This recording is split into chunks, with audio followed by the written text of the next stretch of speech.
Hey guys, John Paulamy here, Actionable Intelligence. Today is Saturday, November 5th, and this is the weekly market update. The disclaimer, anything that you hear or see on this podcast or video is not to be taken as investment advice. This is for informational purposes only. I am not a financial advisor. I cannot give you individual investment advice. Please do your own due diligence. It's your money. It's your responsibility. All right, let's get started. So I wanted to point this out. You know, one of the main themes that we're operating from here at Actionable Intelligence is the fact that we're in a energy crisis, a molecule crisis, if you will. There's just simply not enough energy, and we've made it worse by the ill-advised charge into the unknown of an energy transition, while also consistently demonizing the extractive industries.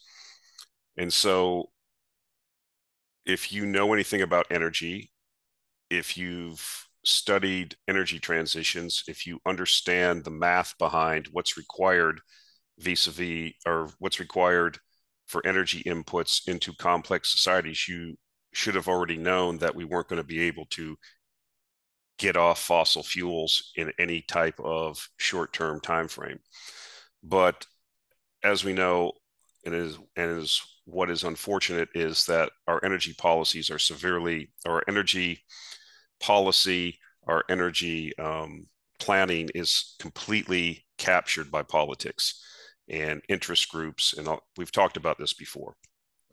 And so this is not going to get resolved, in my view, until the political climate changes to a more into a political situation where the people that are making policy actually understand, you know, what's required. They get the math. They understand that even if they want to transition, it's going to take decades, and that it needs to be planned out. Otherwise, if you try to force feed this down everybody's throat, that you have all of this, you're going to have misallocation of resources. You're going to have all these discombobulations. You're going to have all of this turmoil that we're seeing in markets. And as I've said before, as we've said for a couple of years, once we've been talking about this energy situation, that we would have shortages, that as long as people are able to express themselves democratically, at least in the West, they're not going to put up with it. And you're seeing that. We'll see what happens next Tuesday here in the US. But here's an example of what I'm talking about. And people see these things. And I don't put this up to bag on Joe Biden. He's not my cup of tea. I think he's a nitwit. I think it's actually sad from a moral perspective and as a human perspective that he's put out there as this husk of his former self, as you will. And they just, he's used as this mouthpiece or front man just to say things. I don't even think he has a clue what he's saying half the time, but that's neither here nor there. It's actually sad that people are so craving of power and greed for power and money that they would, that they would do this to their own family member. But this is the way of the world. This is there's nothing new under the sun. So, anyways, our first tweet here on the left was when Mr. Biden was on the campaign trail in 2020, and you know how I like to bring up the video. I think I showed it a couple weeks ago, or put a link to it, where he was on the campaign trail and he walked across the stage to that 14-year-old girl and told her to look into his eyes. Look into my eyes, kiddo. We're going to get rid of fossil fuels. I promise you. Well, sometimes you should listen to politicians. I mean, they lie quite a bit, but sometimes they tell the truth, right? So, anyways, here's what he said on the campaign trail. We have to treat climate change like the existential threat it is. As president, I will end subsidies for fossil fuel corporations, ban new drilling on federal lands and waters, hold oil executives accountable, rally the world to raise the commitments of the Paris Agreement. So he's been fairly consistent in trying to do this. And you can see what ends up happening. People say, well, John, he hasn't really stopped anything. Yes, but you've changed the sentiment and tenor. right? Who in the oil industry in the US, we've seen what the zeitgeist is now. It's not drill, baby, drill. It's husband cash, return capital to shareholders. And of course, that's now being demonized. They're putting I believe it's 2% tax on buybacks in Canada. We're talking about Mr. Biden's been out demonizing the oil and gas industry about returning capital to shareholders now. We're talking about windfall profit taxes. They've been instituted in the UK. And then Rishi Sunak now is talking about raising them. So this is what you see, right? Just flailing around because you have no thought out policy. You're just trying to react to the body politic, to the mob, to calm them down so that you can maintain power and still do what you want to do. Rishi Sunak, the first thing he did when he got into power was reverse what Liz Truss was doing with the at least opening up the discussion around recommencing fracking onshore in the UK, where they have tremendous gas reserves. So, I mean, these people never give up their agenda. They try to nuance things. They try to BS everybody, and they try to shift the blame and responsibility to someone else, and then still maintain their agenda. So, anyways, to the right here, this is when now then candidate Biden is now President Biden, and here's what he said this week, actually on November 1st. The oil industry has a choice. Either they invest in America by lowering prices for consumers at the pump and increasing production and refining capacity, or pay a higher tax on your excessive profits and face other restrictions. How can you, even if they wanted to build the refineries, which why would they in this context when you're being demonized on the left, when they've constantly came after them, when you have all of this regulation, all of this, demonization of this industry that, by the way, allows you to have the life you have, by the way, uh, who's going to do that? Okay. No one. If he wanted to do that, why doesn't he say, okay, in Gary, Indiana, or South Texas, or Louisiana, we're going to create an economic energy zone? I'm just thinking this policy up as I'm talking. And if you build a refinery there of a certain size that's able to refine certain crudes into diesel and these products we need, we'll give you 10-year, we'll lower the regulatory burden. We'll work with the state, and we will fast track this, and we will give you 10, 20-year tax abatement. You will not pay any taxes. That's what they do for renewable energy in a lot of places. They give them tax abatements or give them a reduced tax base, a reduced tax burden. And so they would have extraordinary profits to try to motivate them. Okay. But they're not going to do that. They're just going to say stuff like this because you have the election coming up next Tuesday, and nothing's going to happen. After the election, they'll stop talking about this. The SPR releases will end, and then we'll start to see oil seek its, this undersupply that's dogging out the world. And so they can continue talking like this, but until you change, you can't talk out of both sides of your mouth. People listen, whether or not this guy you agree with or not, people listen to what the president of the United States says. Okay. And even if you wanted to do that plan I was talking about, what would end up happening is you would have NGOs and various environmental organizations that are backed by big money billionaires, and they would come in and they would file suit somewhere in some district court somewhere that's amenable to environmentalists, and they would put an injunction on it. You can't do anything here in the U.S. So this is what's happening. As you've shut down 5% of the refining capacity in the United States during the pandemic, which made economic sense at the time, people don't run things at a loss, or you can't stay in business. This is not hard to understand. So that when you came out of the pandemic and demand returned to as close to normal as it can or has, the supply is deficient, so prices go up. And now that you've shut down that refining capacity, why would you open it when you have the administration and the media and the masters of the universe, Larry Fink and everybody else, telling you that they're not going to finance fossil fuels? So you just sit there and say, okay, well, I'll just clip coupons and return capital to shareholders. I'm getting paid. There's no incentive for me to go and sit in front of Congress and explain this or get lambasted. Just get in my foxhole and collect the money and pay it out to shareholders. Not a problem. And so this isn't going to change until the zeitgeist changes, until enough pain is felt. I've talked about this many times over the years, that the way that you're going to, and it may not happen in every country in the West. I mean, this is not happening in the emerging markets or the global South or the global East. They don't talk like this. I mean, they have energy policies. They understand that, as one of my favorite new guys is the energy minister from India. When they try to bring him on these shows and give him the what for about buying Russian crude. And he's like, listen, I have 1.3 billion consumers that I have to look out for. We're going to buy energy from whoever we can get it from at a reasonable price to facilitate that consumer demand. End of story. That's reality. And so we'll see what happens on Tuesday. I suggest to you that things probably won't go well for this administration and the DNC. And then, we have to wait another 2 years. We're going to have 2 more years of basically nothing fixing the problem. And then you're going to have more than likely, I mean, if you look at Real Clear Politics forecast, and I'm not giving the validity of it. I'm not going to get into those arguments, but that's, a pretty good standard. I wouldn't say that they're overly liberal or overly conservative, but they try to aggregate everything. And right now they're forecasting a Senate with 54 Republicans and 46 Democrats.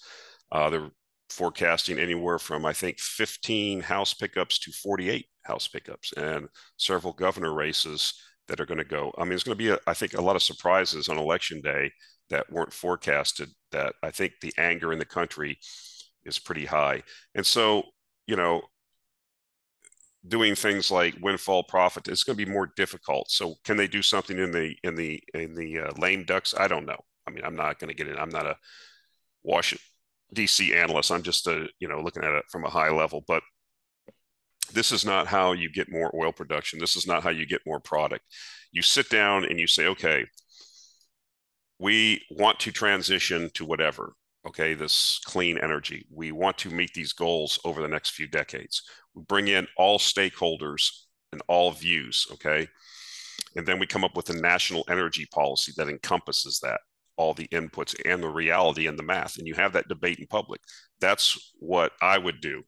But the energy industry is so valuable. It's in the trillions of dollars, all encompassing everything, that it attracts the bloodsuckers, it attracts the lobbyists, it attracts the politicians, because they can cream off, okay, they can cream off money.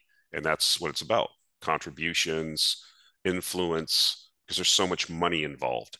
And so you're not going to get a rational energy policy. This is what you end up getting. So I thought it was important to at least talk about this. I know a lot of people like to bag on President Biden. He's an easy target, I know, but this isn't going to solve the problem. That's the point I'm making. It's just going to get worse. So here's Javier Blas. He wrote an opinion piece in Bloomberg. I don't have a link to it because it's behind a paywall. You can look it up if you want, but I think just this clip here is sufficient to make the point. Basically, in his column, it says, like, let's not kid ourselves. Oil companies are doing what we told them to do: spend less on fossil fuel production.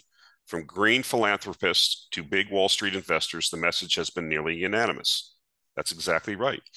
I think there was a big article, I think the front page of Barron's this week or last week, I saw a tweet about it, was talking about the oil industry, but somebody that was discussing the article, it was on the cover, and it was saying, how, you can't really use it as a contrary indicator, because the article wasn't about how great the oil industry is and how much money it's making. It's talking about all their green initiatives.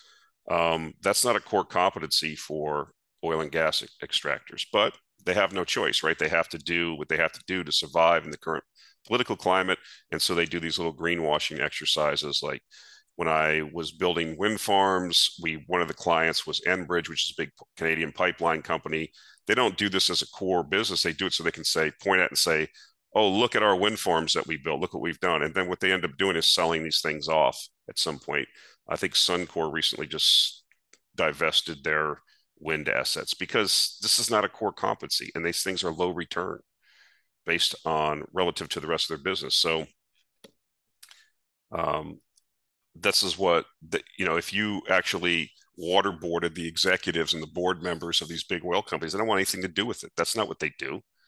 But this is what you have to do to survive in the current climate. And so that's how it is. And so this is what they're doing. They're doing what they were told to do.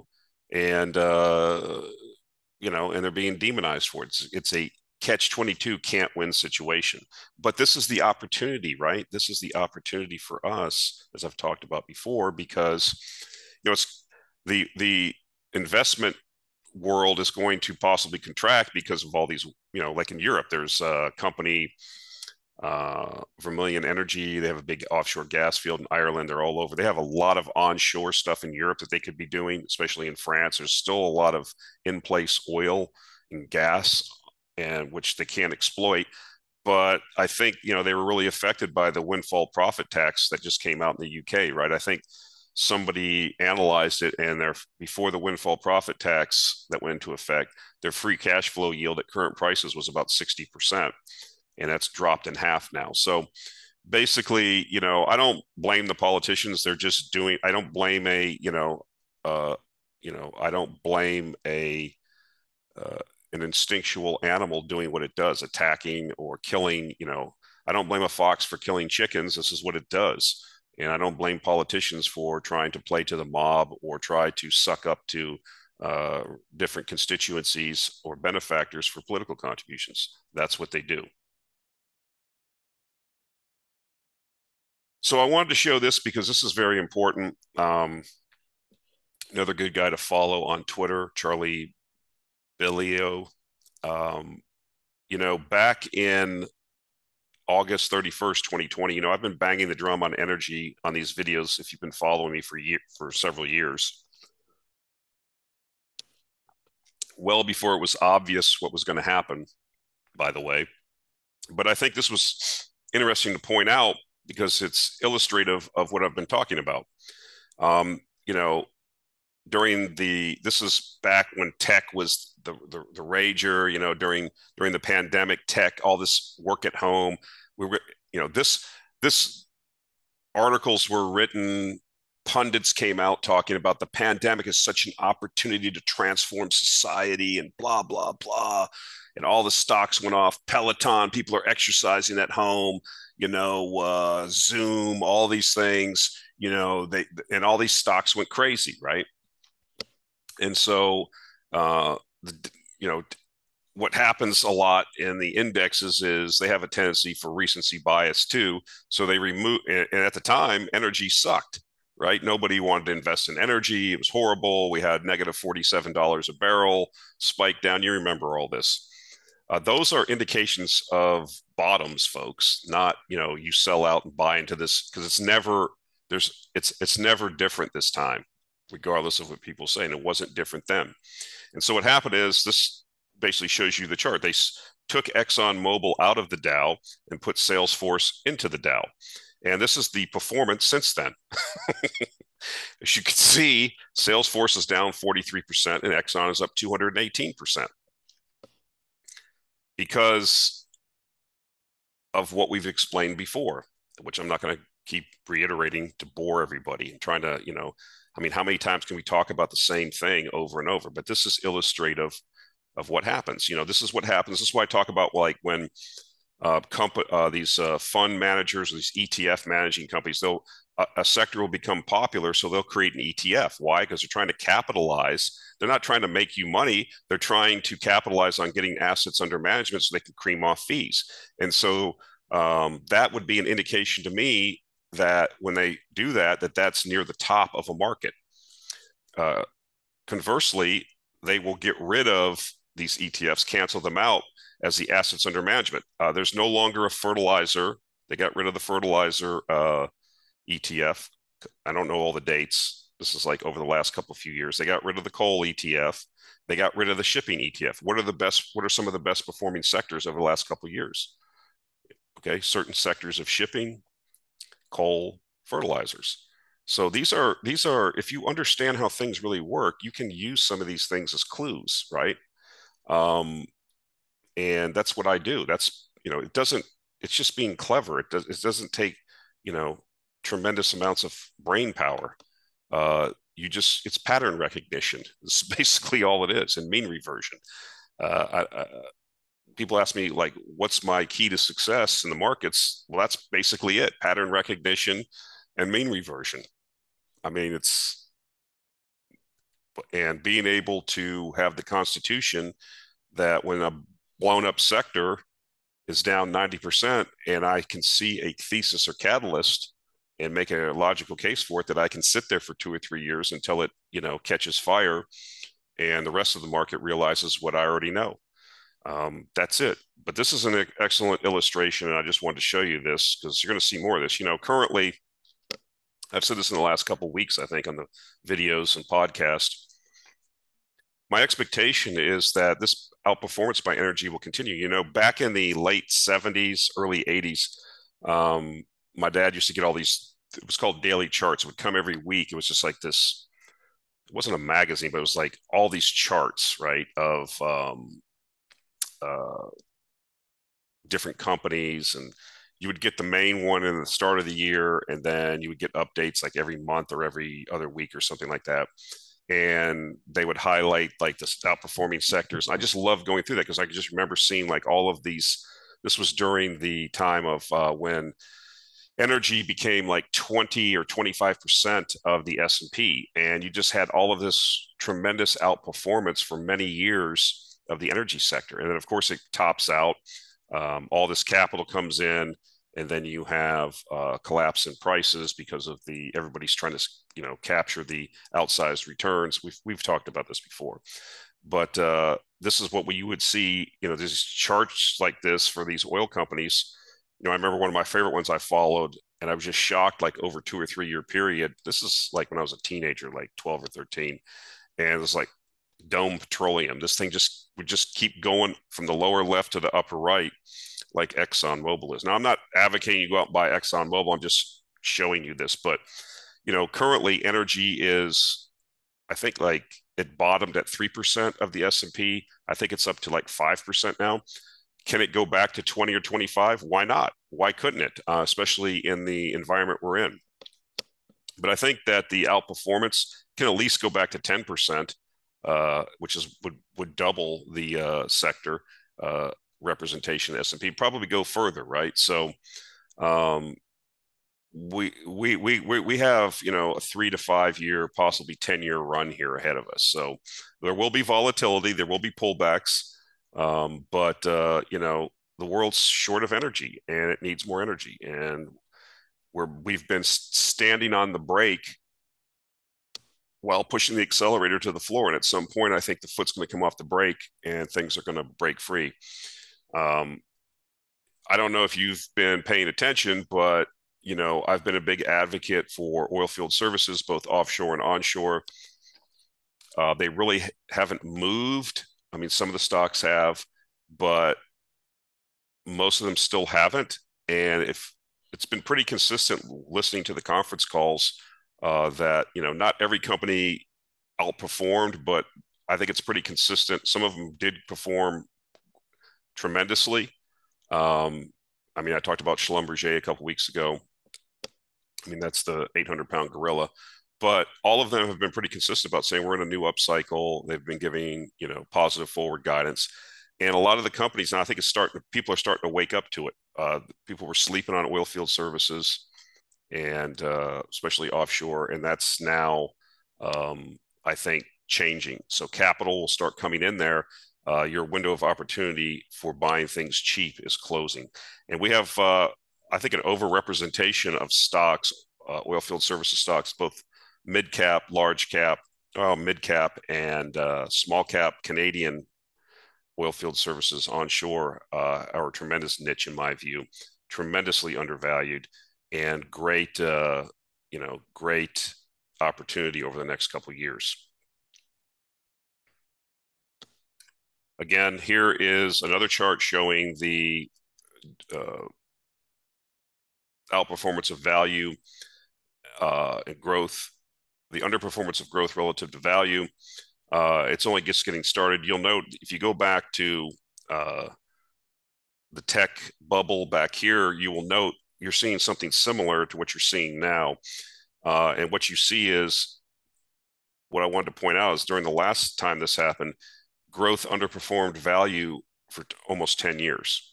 And so I made a tremendous amount of money during that time. You know, a lot of the tech stocks crashed. If you were around then, if you were a young guy, you maybe were only a little kid then, and you don't understand what happened. It's something similar to what you're seeing now. The implosion of tech, same discussions are happening. There's nothing new under the sun, guys. So we had outperformance by growth for 10 years. Now value's coming back, and value around, commodities and resources. That's a lot of the value, and value outperformed while people were getting creamed. And you had companies, go look at the charts from 00 to 01 to 2010 to the where it bottomed there, 2008, 9. The stocks didn't do anything. The businesses still performed, but they had been so overvalued at that top that it took years of sideways, just stocks going sideways or slightly, going down over time for the earnings to catch up and to make the sector, attractive for capital again, because there was outperformance in the value stocks. And so, I'm shocked. I'm pleasantly shocked, but this shouldn't be a surprise for us that have been around. And if you're following what we've been talking about in the Actionable Intelligence Alert newsletter, I mean, we're positive for the year. I mean, we have outperformed the S&P by we're up triple digits, and the S&P is over the last 2 or 3 years is in single digits or at a loss now. And we consistently outperforming it. Now, we do have periods and quarters where we're down 20%, 30%, but we're still outperforming the S&P. And I think that's going to continue because these cycles go in long. We still have people. I still listen to Twitter spaces where people are still talking about how there's a bottom. When's the bottom coming? Blah, blah, blah. And like I said, a lot of these companies are going to go away. A lot of these companies that came out during this time of historic lows in interest rates, which enabled everybody with a dumb idea to get funding. And then, this thing's now reversed. Now at 5% interest rates, that doesn't work anymore, right? You're going to get scrutinized. Your business is going to get scrutinized. And you're seeing the same thing in real estate. So all of these bubblicious markets we were talking about are reversing now. But, things that you need to survive, that doesn't end because interest rates go up.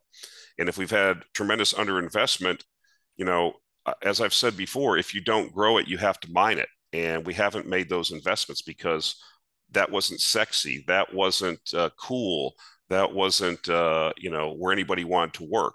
The amount of geologists and petroleum geologists as graduates is at an all-time low, because who wants to go into dying industries? So these are all, they were indications of the bottom. And these things don't take 2 quarters or a year or even 2 or 3 years to turn around. They take a decade. And so that's what we're seeing, in my view. So I like pointing these things out. We talked about it last week a little bit with that Twitter thread I put up by that guy that's kind of blowing up on Twitter, talking about diesel and stuff. But this is a front end loader you use at a mine. You see I didn't put the whole picture, but you can see the top of the guy's head there, his torso, I think. I mean, it only comes up to the middle of the wheel of this front end loader. But anyways, this is a Cat 99 4A. It burns 1,000 liters of fuel, diesel, 1,000 liters of diesel in 12 hours. And it can move 250 tons of dirt, if an ore or whatever to load into the loaders or whatever. That's 250 tons of dirt to extract materials to produce 1 Tesla battery. So 1,000 liters of fuel just for this front end loader. That doesn't count the haul truck, doesn't count the blasting equipment, the removal of the overburden to get to the ore bodies, all these things that this guy, BF Mitchell or whatever his name is, I can't remember. I put it on the last week on the, he's kind of blown up on Twitter. But I like talking about this. And then, this is not going to work. I mean, Mark Mills has talked about this. Several other people have talked about this. It's just a math problem. And the burden isn't on me or these other people. They've done the work. The burden's on the people that think the energy transition, none of this matters, or none of this, or they don't understand what's going on in the background. And so that's why again, why I've coined the term heads we win, tails we win more. If you want to electrify everything and have everybody drive an electric vehicle, this is what you need. And you're not investing in, and we have a diesel shortage. So, hey, have at it. Heads, I win.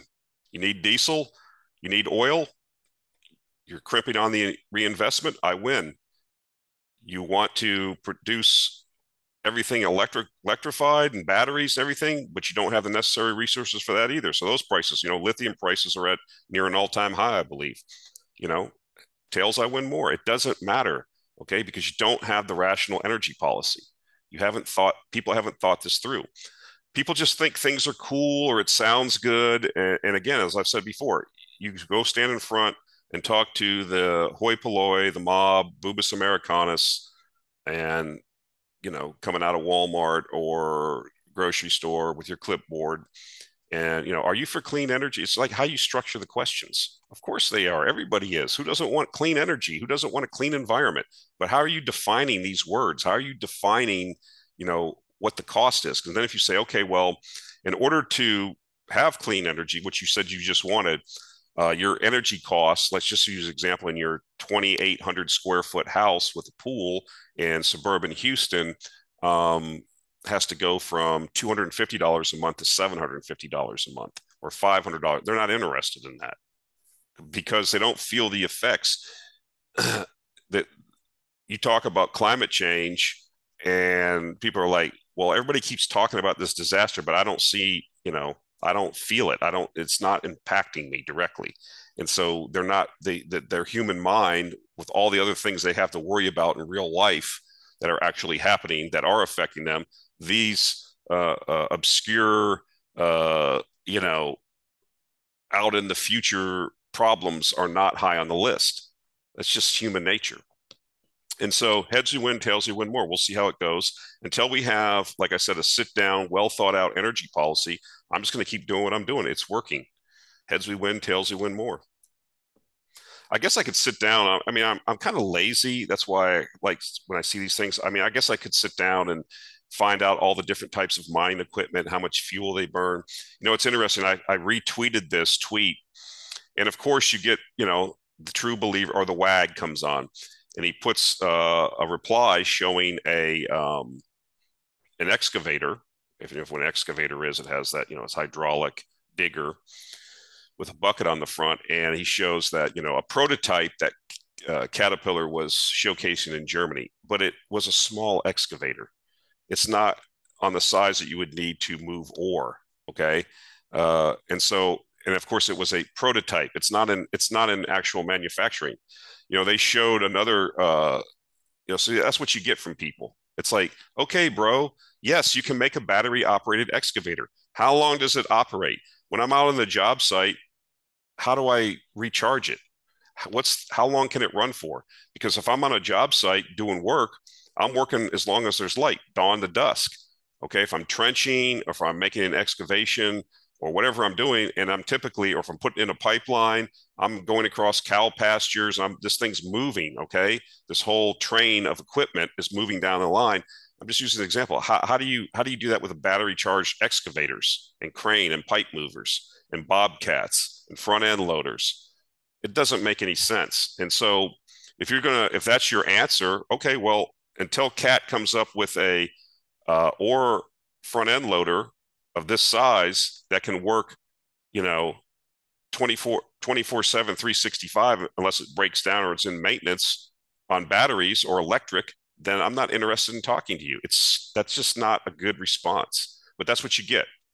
And some people just aren't going to give up, and because they don't know enough about it, and so they're, you know, I used to bag on people. I'm trying to get away from that, you know, uh, because it's, you know, it's too easy. It's like dunking on, you know, playing basketball with like elementary school kids. Why would you do that, you know?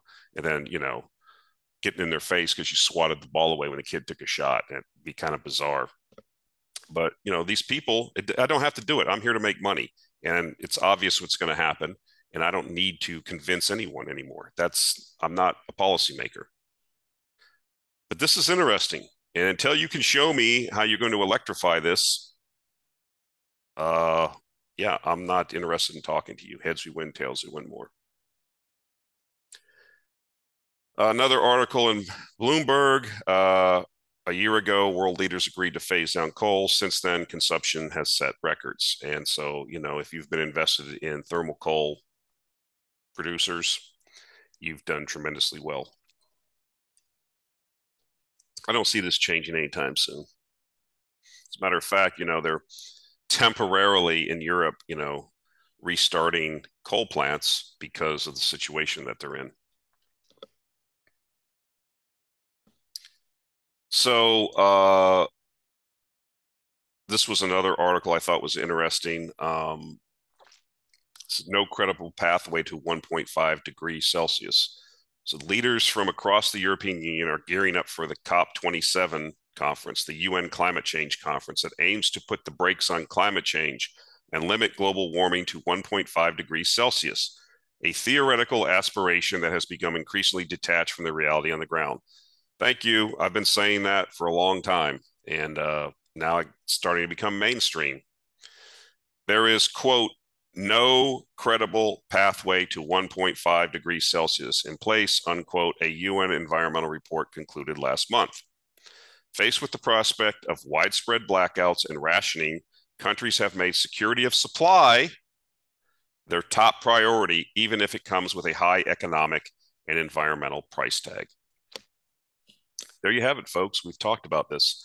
People are not going to accept a lower standard of living and high cost energy for some obscure something that may happen in the future that doesn't directly affect them. Sitting in the cold with no job directly affects you. And, you know, and who's to say, you know, I reject these models. I'm not even going to get into that discussion anymore. But because the UN said, or a bunch of captured scientists and, you know, entrenched interest because they have a financial or political interest in controlling people say that 1.5 degrees Celsius is a catastrophe. Who says? The world's been warmer and colder. Yes, climate change happens. I have no doubt about it. I've seen it. You can go back and look at the historical record. The Earth used to be covered in ice, okay? And the Earth used to be warmer than this. It goes in cycles. How you can explain other warming periods when there was no man-made CO2 emissions is beyond me. But again, this is a scam. And this is what I always thought would happen. As we crimp down on the energy supply and costs went up and people's lives were affected detrimentally, they were going to buck off this deal. And so this is what the UN environmental report concluded, quote, no credible pathway, because people don't want to be poor. Once you have a certain standard of living and the comforts that are provided by these fuels, you're not going to be like, the average person doesn't care. So they have to do it another way. And so it's becoming untenable. You know, when it wasn't affecting anyone, no one cared. Now it's affecting people, they care. This is what I've maintained all along. Here's a good paper. I'll put a link to this. It's a scientist wrote a paper. I think it's pretty good. I was perusing it, just the abstract, but I'll put a link to it. I think what he says here is I forget the guy's name, but reaching net zero greenhouse gases by 2050 globally is impossible given the scale of the transformation of the energy systems and societies that will be required. Again, this is what we've been saying. This reality needs to be accepted, and in general, more focus needs to be put on adapting to any future climate change by implementing no regrets policies to make societies more resilient to any perceived effects of future climate change. Exactly. Exactly. This is what I've been saying. This is what I advocate for. In any case, the world will have no choice but to learn to adapt to any future changes caused by climate change, since it will be impossible to eliminate greenhouse gases globally for a long time. There you have it. I'll put a link to the paper. You can peruse it for your own reading pleasure. So I put the title of the slide, Emergence of the Multipolar World. You know, this is one of the other long-term thesis that I have, or idea. Again, most people listening to this won't bother to do it, but you can go on the Kremlin website and read Vladimir Putin's speeches that he's given recently, referring to the multipolar world, the rejection of the unipolar world led by the United States and the Atlanticists, i.e., the UK and their vassal states in Europe, and the rejection of that. And I'm thinking about making a video about the whole thing separate from these videos, just to see, because then people can self-select if they want to listen to it or not, because I know it gets people's hackles up. People have really strong emotions about this. But regardless, this was an editorial written by the dim bulb Olaf Scholz, the current, leader, chancellor of Germany. This is what he said. And these are a couple quotes in the article. I'll put a link to it. There's some canards in there, obviously, but he did say some things I thought were interesting. It is here that new centers of power are emerging in a multipolar world, and we aim to establish and expand partnerships with all of them. Interesting, because if you listen to a lot of the people in the West, they reject the notion of this multipolar world. Thus, in recent months, we have carried out in-depth coordination at the international level with close partners such as Japan and Korea, India and Indonesia, and countries in Africa and Latin America too. At the end of next week, I will travel to Southeast Asia and the G20 summit. And while I'm visiting China, Germany's federal president will be in Japan and Korea. Of all the countries in the world, Germany, which had such a painful experience of division during the Cold War, has no interest in seeing new blocs emerge in the world. The new United States national security strategy also rightly emphasizes the goal of preventing a new confrontation between opposed blocs. But that's exactly what they're getting. Let me rephrase in my view, the last sentence. This is Olaf Scholz. This is not John Paul to me. This is a stooge. This is a vassal of the United States, okay? It's a good possibility that either the UK or the US or both of them, along with some other players, conspired to basically permanently take out or try to take out the pipeline that was supplying gas from Russia to Germany, okay? And the reason I say that is because that's why I call them a vassal state. They just sit there and take it. I mean, I hate to say this. There's a lot of people from Germany that listen to this. Do not take this personally, but a large portion of your population is cucked out fully for the empire. Okay. Now, most countries in Europe have cucked. Okay. They've bent over and grabbed both butt cheeks. And I hate to be that crude, but that's what it is. So listen to what Mr. Scholz says here. Again, let me reemphasize it. His words and then my interpretation. The new United States national security strategy. Who gives a crap about their strategy? What's the German strategy? The new United States national security strategy also rightly, again, pulled the butt cheeks apart, rightly, he's agreeing with it, emphasizes the goal of preventing a new confrontation between opposed blocs. Do you get what all this is about now? Okay, maintaining the United States, the Atlanticist hegemon, okay? Trying to stop the McKinnon, it's all about, it goes back to the McKinnon idea, right? The Eurasian island, the bloc, or what Mr. Putin and Xi Jinping and all these other people have been talking about, this economic bloc, okay, that stretches from Lisbon, Portugal to Vladivostok, okay? The Eurasian island, the combination. I mean, what is so scary for the United States is the fact that you have an industrial power which is now being basically eviscerated because of the energy issues. Okay, I wasn't going to get into this. I was going to make this a separate video, but I'm just going to finish this thought and then get off it. What's scaring the crap out of the U.S. as its hegemon, its empire is collapsing around it, is they're over on the other side of the ocean, of the Atlantic Ocean. Okay, and the UK is an island. Okay, it's kind of has one foot in each thing. They're part of that Atlanticist, you know, the empire, British Empire, the banking interests that came out of that Atlanticist view. And Europe now has, instead of finding its own, they're so scared because of the two world wars they had that they've cucked out. Okay, and so if you're a nationalist or somebody that cares about Germany, if you're a German, you know, what an opportunity you have still if you can break free of this United States national security strategy.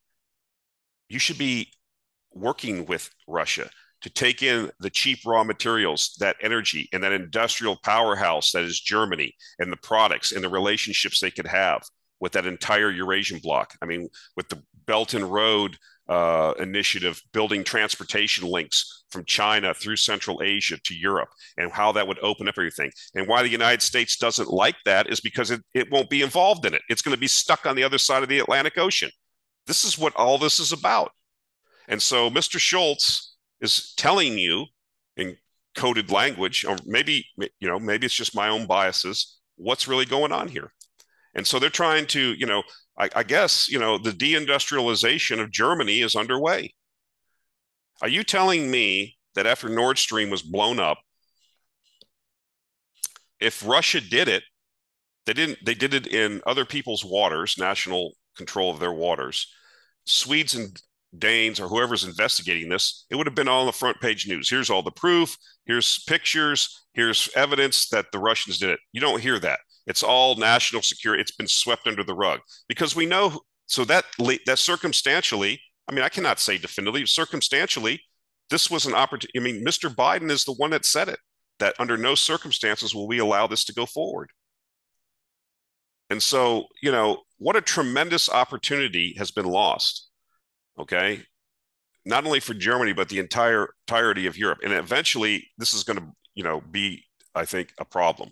But this is where it is. You're moving to this multipolar world, whether the United States likes it. And now Germany, when Mr. Schultz, I heard in an article, I read in an article, when he was going to China, they were going to take business leaders with him. There were so many people signed up, they didn't have enough room on the plane.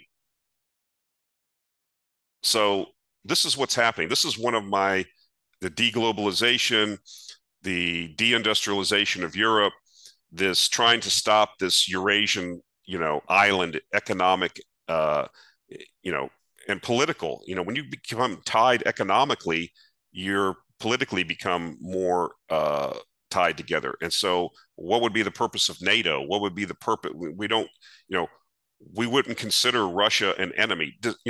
What I find interesting about this whole discussion about Russia, we have to stop them. We have to protect this democracy in Ukraine, because if we don't, they'll roll all the way up, and then Lithuania and Estonia will be next, and then Poland will be threatened, and then Slovakia, and then eventually, they could threaten all of Europe.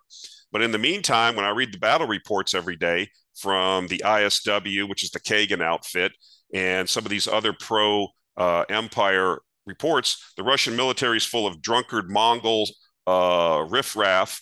The equipment sucks. They can't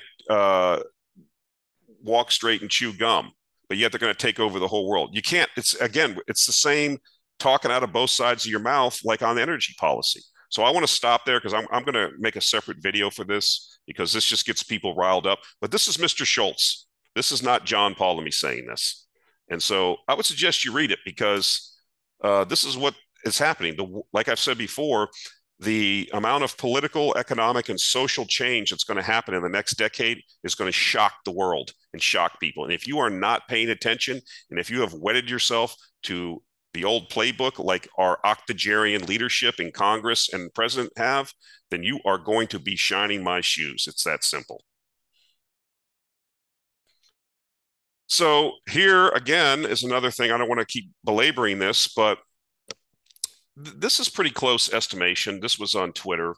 I put the thing up here. I think this is what Cato used to say in the Roman Senate after the Punic Wars. I think he held up he used to say at the end of every one of his speeches, he would finish by saying something. I don't know if it was his exact quote, but he would say, Carthage must be destroyed. This was an enemy, North African empire that had Rome fought couple wars with. And they felt was a rival that had to be, and so this is what he used to say.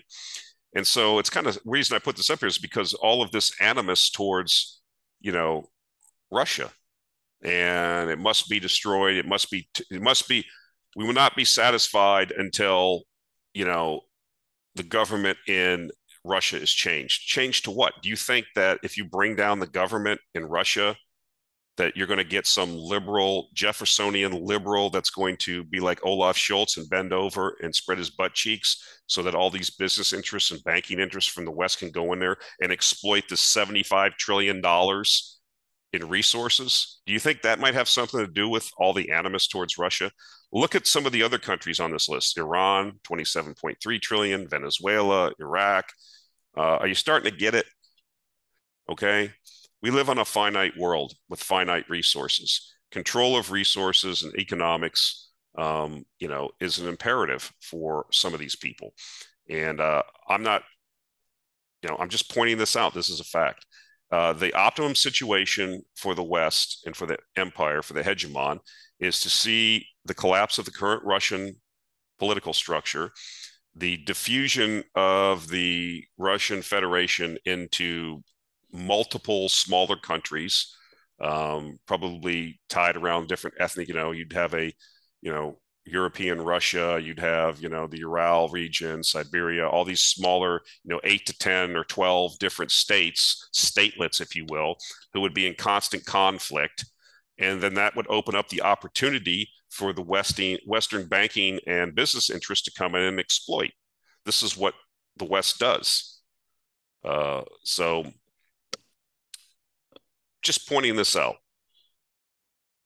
And so, this is why you can take, Carthage out and put, the Western political class, Russia must be destroyed. Well, I don't think they want to be destroyed. So that creates a problem. So here is another vignette or a consequence of the ridiculous energy policy and the self-imposed energy embargo in Europe. France's glass manufacturer Duralex suspends operation for 5 months due to surging electricity bills. Quote, our bill for gas and electricity has gone from 3 to 13 million euros per year, or 46% of our turnover, the CEO of Duralex said. So I don't know if they'll reopen. I don't know what their plans are. I don't know the glass that they made, who will step into that breach, possibly China, right? I mean, the deindustrialization of the U.S. was pretty successful. We moved all of our manufacturing overseas, or a good portion of it, and I think that's partially part of the goal of the leadership class in Europe. And so maybe this never even comes back. Maybe they move their operations to Mexico or to Southeast Asia and then import. And so the people that were working at these manufacturing facilities, I guess they should learn to code. And so this is, and like I've said before, I don't think that everybody in the leadership class in Europe thinks this is a bad thing. Deindustrializing Europe because of these 2050 goals around carbon. I mean, to them, that's more important. And so, in a reminder that from the International Energy Agency, that the EU gas issue is not solved. I've talked about this before. The prices are plunging because you're having unseasonably warm weather, and storage is filled at the expense of many other countries like Pakistan that couldn't get LNG cargoes because they were outbid. But the IEA is sounding the alarm bell, quote unquote, over gas supplies next year, warning European leaders not to become complacent following the recent fall in prices and urging them to take immediate action to ensure supplies for next winter. Fadi Birol, head of the AIA, said on Thursday that while Europe had successfully filled storage sites to 95%, again, that doesn't get you through the winter. You still need constant flow of natural gas. Anyways, ahead of the winter months, the agency forecasts a significant shortfall next year, with Russian supplies expected to remain largely cut off. Yeah, if they, I don't even know if you can repair the relationship at this point, but unless you had a complete change in the political class in Europe, which it is slowly changing, but it's still controlled opposition, right? It's still going to be that way. You're not going to change a lot of this by voting, in my opinion, unless you have a complete collapse, which forces almost like a revolution. Because you do not get it, you can't even get near the levers of power, even as an opposition party, without being controlled opposition. This is why they go after people like, and I know I'm going to hear it in the comments from certain people. This was the main thing, the populism that Trump represented. It wasn't Trump himself. It was the populist movement, okay, which would throw out all of these people, okay? And that's why we cannot allow anybody like that to get close to the levers of power again. Impeached twice for what? Okay, constant demonization in the media. Is the guy a buffoon? Does he say off the wall things? Yeah, but he represented a zeitgeist. I mean, the guy still has probably 40% support in the country at least. Okay, and a majority of the Republican Party. And yet, is the Republican Party reflective of that? Absolutely not, because they're captured opposition. They're there. Mitch McConnell, Kevin McCarthy. If you do have a red wave, what are they going to do? They're going to have a little bit of, things for the media there, some little red meat things about Fauci and things like that. Nothing's going to change. Are they going to go in and defund the FBI and CIA? Absolutely not. That's what they should do. They control the purse strings. The president can't do anything. Are they going to do it? Absolutely not. They're scared to do it. And that's not what they're there for. They're there to get money and power. They serve their constituencies, which are the lobbyists and the interests that, lobbying class. This is interesting. Central bank gold demand. Central banks are buying gold at the fastest pace in 55 years. I wonder why. I'm not going to speculate as to why. I just think it's interesting to report this. I'll put a link to the Zero Hedge article. I would note, though, I was listening to the Crescat Capital, Tavi Costa outfit. He does like these weekly, he has a YouTube channel, or Crescat Capital does, and I think his partner's name's Kevin White, I believe. Anyways, they have this weekly like YouTube show. It's like an hour long, but they go over a lot of charts and stuff and go over things. And what I found interesting was they showed like the dividend yield for like Newmont Mining, which is one of the largest gold miners in the world. It's like over 5% going on 6%. They showed the free cash flow yield of like Barrick. It's at like all-time highs. And so what I'm trying to say to you is at some point, gold is going to have shine again. I believe it's going to have another run. I don't think it's going to do anything in the current environment where the dollar is making, the dollar strength we're seeing. It just, and with interest rates going up. But at some point, the Federal Reserve will be forced to change lanes, change direction, pause, and then begin cutting rates because, it's just how things are. The debts are too big. We've talked about this before. And I think gold then will get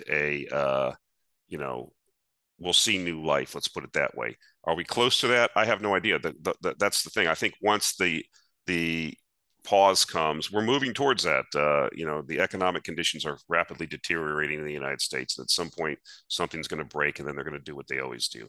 And I think commodities, including gold, are going to rip higher. They're going to rip people's faces off. And so that's where we're at. I've compiling a list. I've actually dabbled a little bit in some junior exploration companies. They're selling at really tremendous lows. These are trading sardines. Let's just be honest. These are not investments. They're burning matches. They exist. They have no sales, no earnings, but you can make tremendous money on these things under the right conditions. And I believe things are setting up for those conditions over the next 6 months to a year. So I've been nibbling. I have a list. I haven't really put it into the newsletter. I'm thinking about doing it in the next couple months. to be for a highly speculative situation.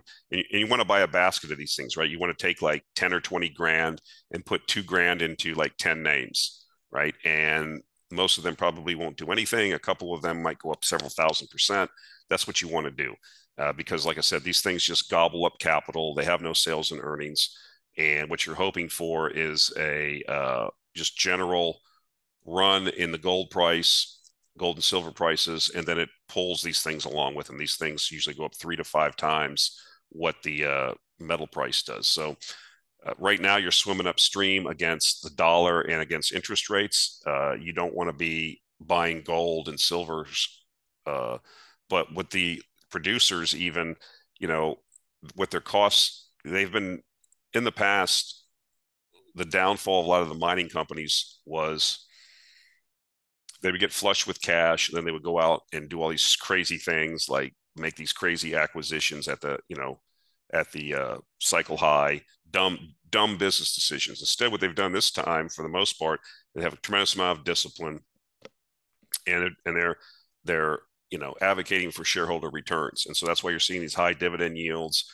You're seeing in some cases share buybacks, and I think that you can make, one of the companies I like, I've talked about many times. I still have a small holding of it, Caledonia Mining in Zimbabwe. I mean, they have one of the best mining mines in the world, the Blanket Mine. It's tremendously profitable, and you have a management that's been able to, make it through the Mugabe days and navigate through all of the nonsense in Zimbabwe with the currency and stuff like that, and consistently pays out like a 6% dividend, and has been raising it over time, becoming more efficient, using internally generated cash flow to increase the efficiency and increase the resource at the mine, and now has made additional, just acquired another potential mining opportunity. So that's the kind of stuff you need to look for in this industry.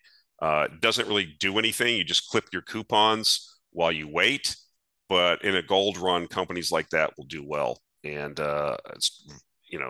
it's you're buying shares in the business. Now the junior resource explorers and things like that, those are trading sardines. You're hoping that you get a run in the metal price, and then these things go 3, 5, 10 times. So it's totally different.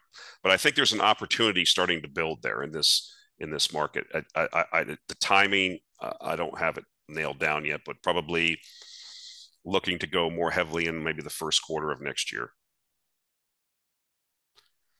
And so this is what we're starting to see, right? Layoffs announced in the last day. I just saw this tweet. So, Lyft 13%, Open Door 18%, Stripe 14%, Chime 12%, Twitter 50%, Morgan Stanley percent unknown, Wells Fargo laying off a lot of the mortgage people. It's the end of cheap money. A lot of these companies didn't make any sense. I mean, Uber, I like using their services, but the company loses money. That won't continue forever. Eventually, you run out of money and the thing goes out of business, or you have to raise prices sufficient to make money. And so when you have 0% interest rates or very low interest rates, and you have a speculative environment where people just throw cash and their common sense goes out the window, and they can make the case, because the cheap money enables it, for why these things can work, even though they're, total addressable market, $10 billion, or total addressable market, $1 trillion. And then because there's so much liquidity, so much money floating around, every dumb idea gets financed. I mean, I don't want to talk bad about people, because I'm sure there's people that use these meal delivery services. Why am I going to have, I even see, I've never used one of them, but why would I order something and then somebody brings it to my house? Since it's been cooked, it could be like a half hour or an hour. It's soggy, and I'm paying tremendous amount of money for this. Why? Because I'm, quite frankly, too lazy to go to the restaurant and sit down and eat. I mean, I don't know. I mean, some people probably get a benefit from this. They like it. I don't know. I can't see myself doing it.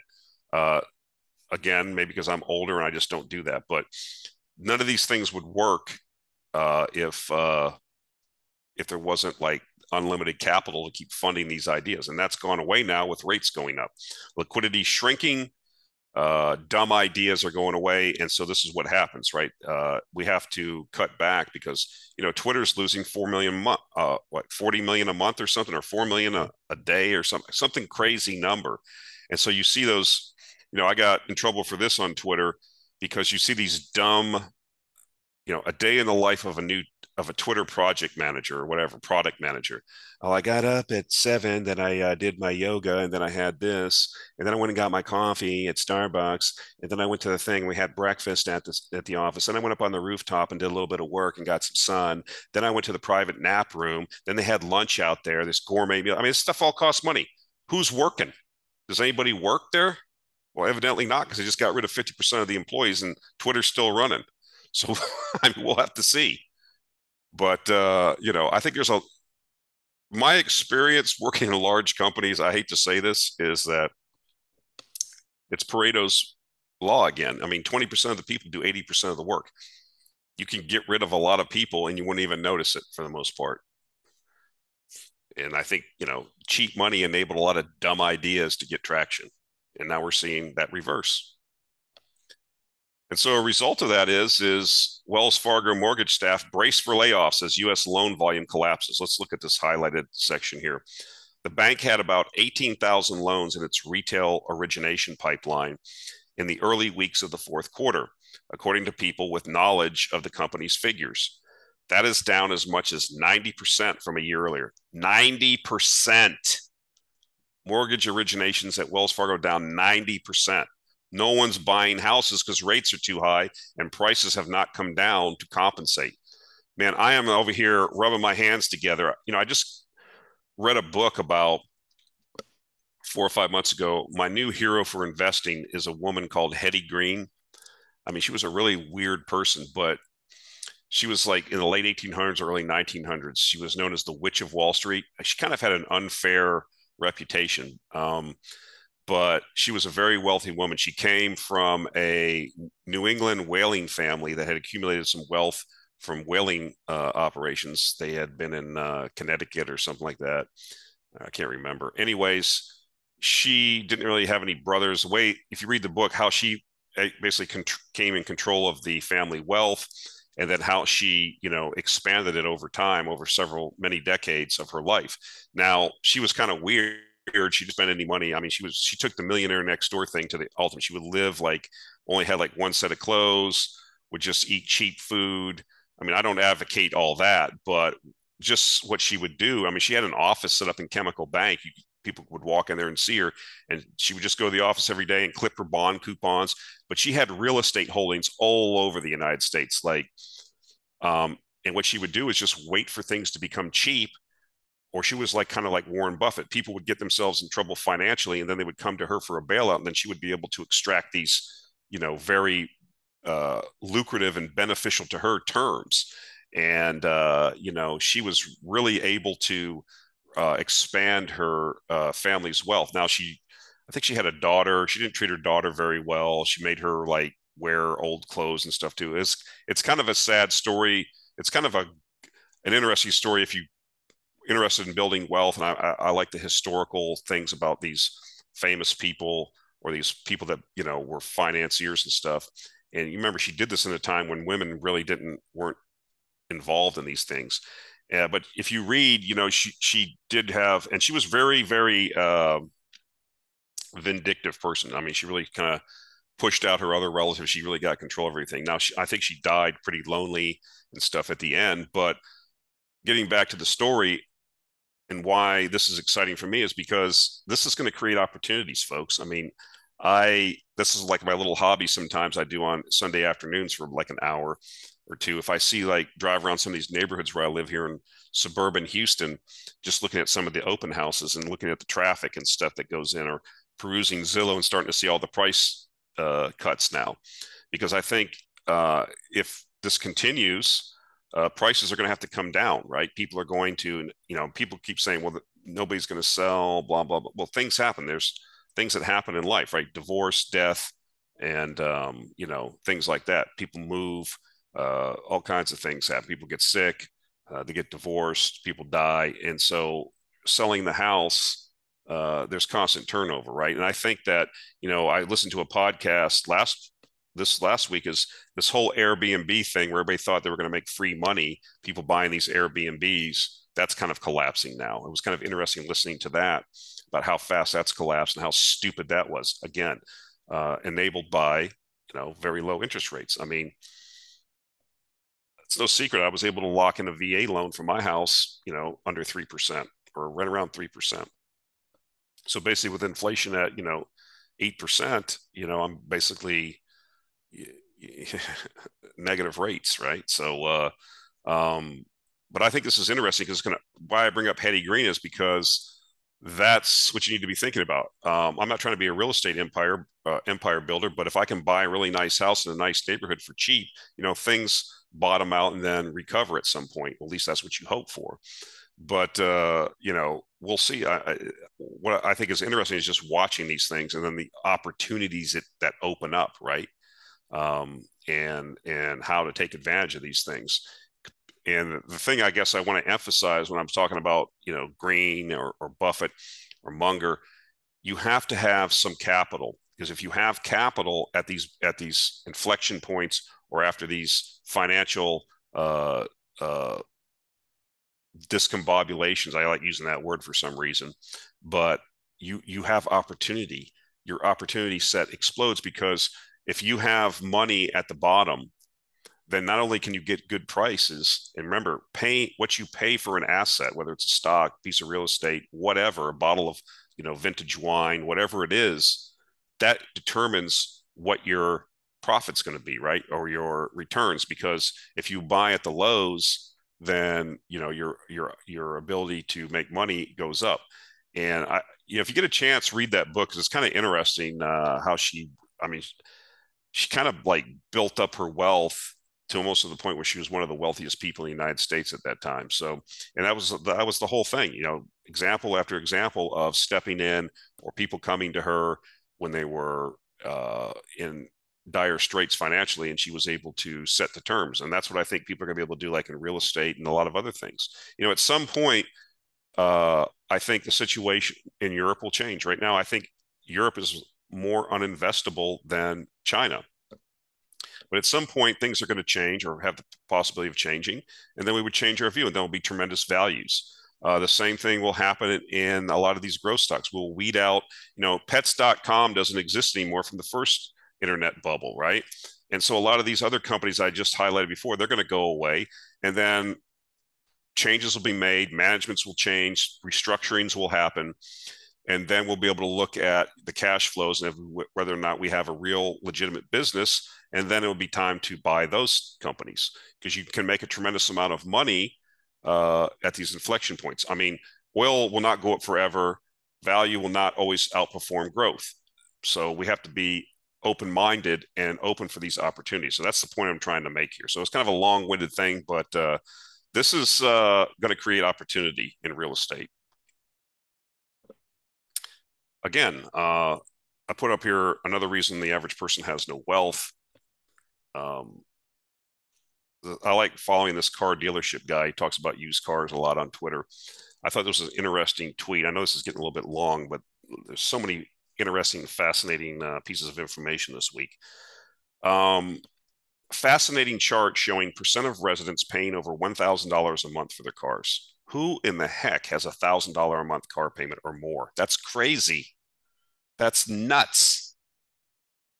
Fun fact, more than 1 in 5 shoppers in Texas and Wyoming committed to a monthly payment over $1,000 a month in Q3, driven by purchases of large trucks. I want to buy one of these new Ford Broncos with the Sasquatch package, or that Everglades package is kind of cool, but I'm not paying over MSRP and I'm not paying what they want for them. I watch the prices, and this recession is going to allow me to get the vehicle I want and stuff like that.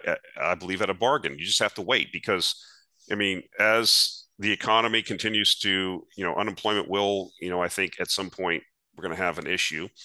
And, if the Federal Reserve is going to continue trying to contract the economy, then we're going to have a recession. I mean, it's pretty much guaranteed. If we're not already in a recession, we're probably in a manufacturing recession. People are going to get laid off. And then, but guys, if you have, this is not, read The Millionaire Next Door. Okay, I'm not saying you have to live a life like Hetty Green where you only have one change of clothes and eat oatmeal three times a day like she did and live in squalor in a one bedroom apartment in a tenement. I'm not saying that. What I'm saying is, you know, unless you're working in the oil field or something, why do you need the F-350 King Ranch version that costs $90,000 to take your kids to soccer practice and go to HEB, which is a grocery store here in Texas, big chain? You, what are you doing? And then you put all this lift kit and tires. Just get yourself a Toyota Corolla. The thing will run for 250,000 miles. Buy the thing used. It kind of is like that. There's a video. I'll put a link to it. Um, there was that movie, The Gambler, with John Goodman and Marky Mark Wahlberg. And I'll put the YouTube clip. It's kind of some swear words, but it's like a 2 minute clip where John Goodman says, "Look, any idiot that gets any kind of wealth, like $1 million or $2 million, knows what to do. Buy yourself a, I'm not going to use the swear words he used, but like crap box Toyota, okay, or Japanese. He calls it a Japanese crap box. Get yourself a decent house with a 30-year roof and put the rest into safe investments. Any idiot knows that. But how are you going to do that? How are you going to accumulate any wealth? How are you going to, if you have $1,000 a month, over $1,000 a month car payment? That's crazy. Buy yourself a used Toyota or a Hyundai or a Kia. These people make good cars now and they last, and put the $1,000 a month into a rental property, guys, or something. I mean, this is nuts. But hey, people do what they're going to do, and I don't want to criticize other people. I this is not how I built my wealth. I went through a phase when I was younger when I had fast cars. I had car payments. I don't have car payments. I don't like car payments. I pay cash for my cars. I don't buy, very expensive cars. They're transportation. I'd rather put the money into wealth building and to do other things for my family and other things that I care about besides driving around.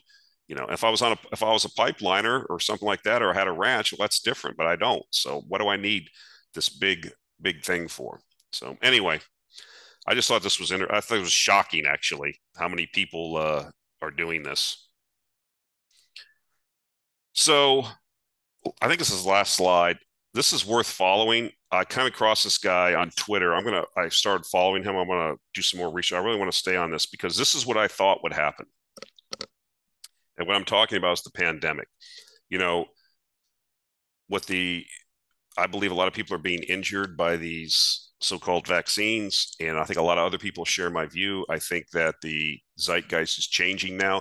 Yes, there's always going to be a hardcore 25, 30% of the people. They're not going to change their view, whatever, because their ego and their pride won't allow them to look at the facts. That's not just with vaccines, that's anything. Okay. Russia, the Democratic Party, the Republican Party, Donald Trump. There's just people that believe what they want to believe.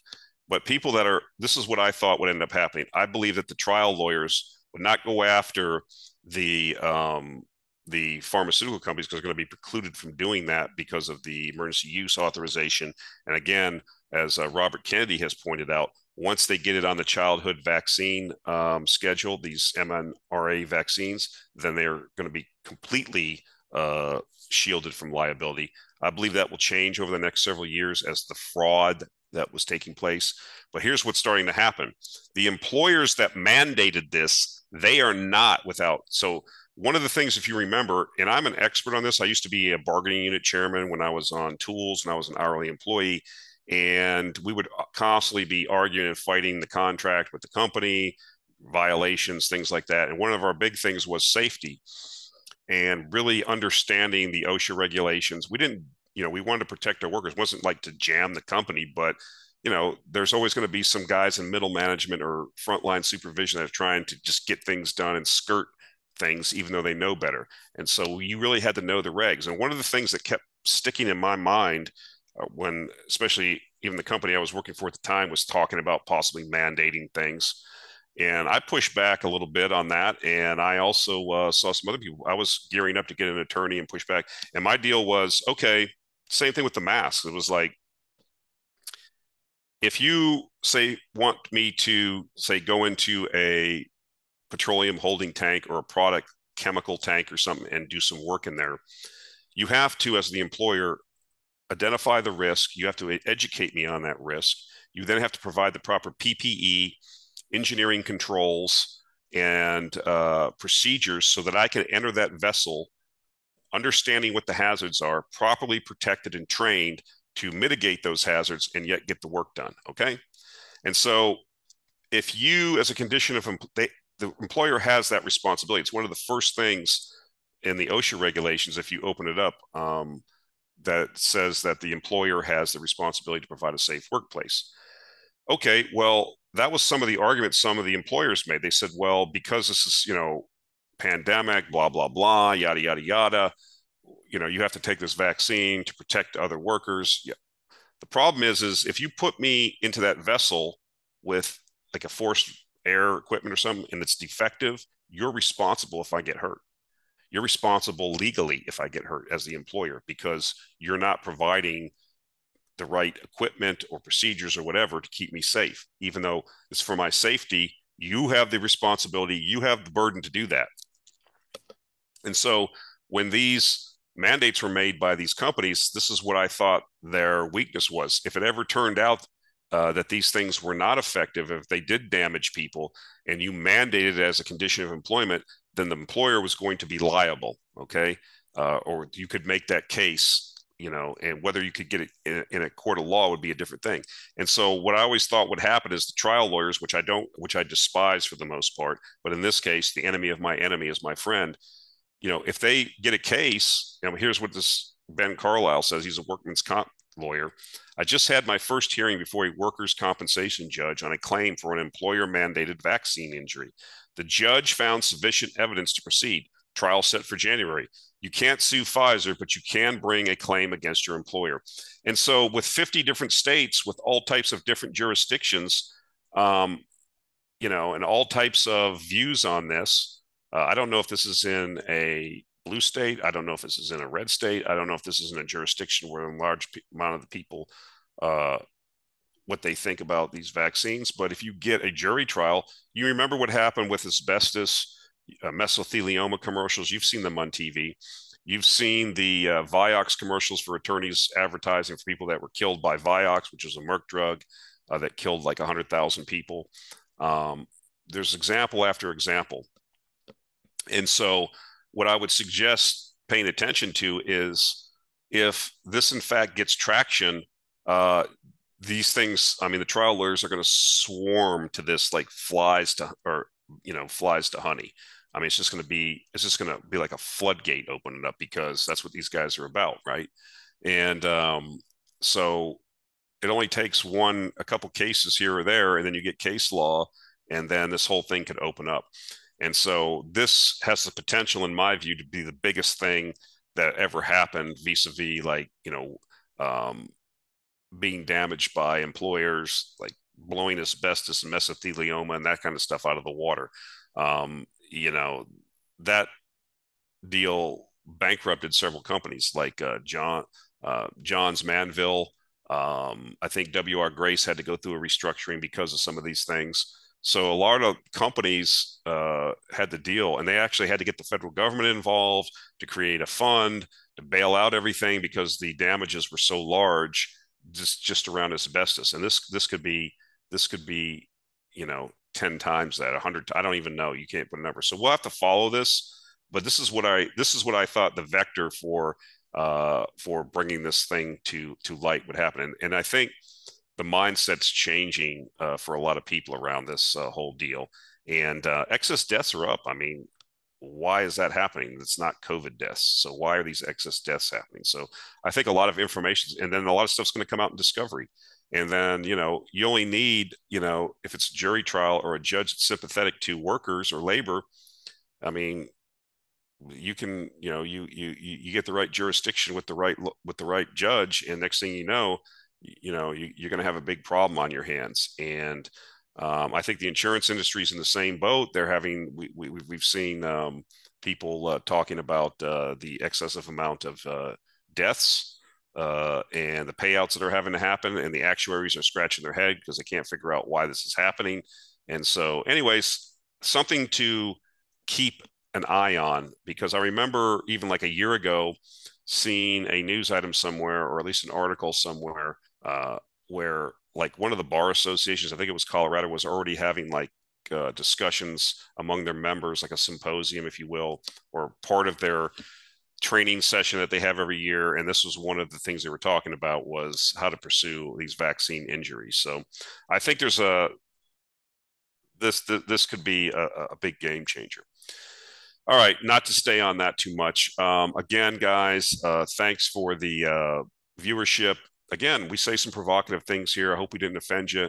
You know, if you have something to say it in the comments. You know, unless you're lying, I don't really bar any of the comments, except for like the porno ads and the stupid stuff for Bitcoin, where the guy says he met this person that made him so much money in Bitcoin, then 25 like bots, you know, all endorse that view. That's the kind of stuff that I throw off.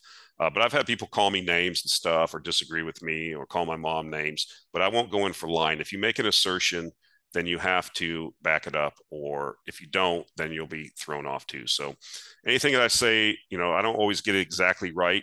Feel free to correct. I speak extemporaneously, and so from memory. And I kind of just put these outlines together in my head. This is editorializing for the most part. So sometimes I get the facts maybe not thought out correctly. I don't do it deliberately. And I do have my biases too, like everyone. Everyone listening to this has biases. And so sometimes those influence my views on things. But happy to discuss, happy to talk about it, because in the end, what we're trying to do is maximize our returns by figuring out the probabilities of future events, and then finding out ways to speculate and invest in those outcomes. Okay, guys, that's it for this week. We'll talk to you next week. Thank you.